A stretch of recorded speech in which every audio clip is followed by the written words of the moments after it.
Zarok peşeroja me ye, bixusus zarokên ümmeta İslamî. Perwerdeyî jî heq û mafê her zarokî ye. Rêxistina şopandina mafê însanan eşkere kir ku li Yunanistanê piraniya zarokên mülteciyan ji heqê perwerdeyiyê mehrum dimînin. Rêxistina şopandina heqê însanan derbarê mülteciyên ku li Yunanistanê û herêmên Egeyê dimînin û zarokên ku ji heqê perwerdeyiyê mahrum hatinin hiştin beyanat da. Rêxistinê îfade kir ku piraniya zarokên mülteciyan ji heqê perwerdehiyê mahrum hatinin hiştin. Hat gotin ku Yekîtiya Avrupayê jî ji vê bê neheqiyê re çavê xwe digire.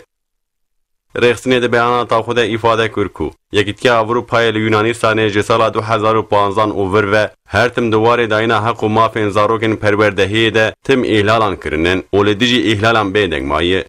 Di beyanatê de bang hat kirin ku bila li dijî van îhlalan bêdeng neymayîn. Rêxistinê eşkere kir ku di kampan de di perwerdeya sala 2020 û 2021 de ji her hev zarokan zarokekî tenê dikare biçe mektebê. Hat gotin ku ji bo zarokên ku ji perwerdehiyê mahrum hatinin hiştin divê zex li ser hikûmeta Yunanê bêkirin. Hat gotin ku ji ber vîrusa koronayê mekteb hatinin girtin û di kampan de jî înternet û cihazên weka kompîtorê tünenin. Ji ber vê yekê jî zarok ji perwerdehiya ji dûr ve jî mahrumin. Hewcê ji bo vê yekê tavlê gav bêavêtin.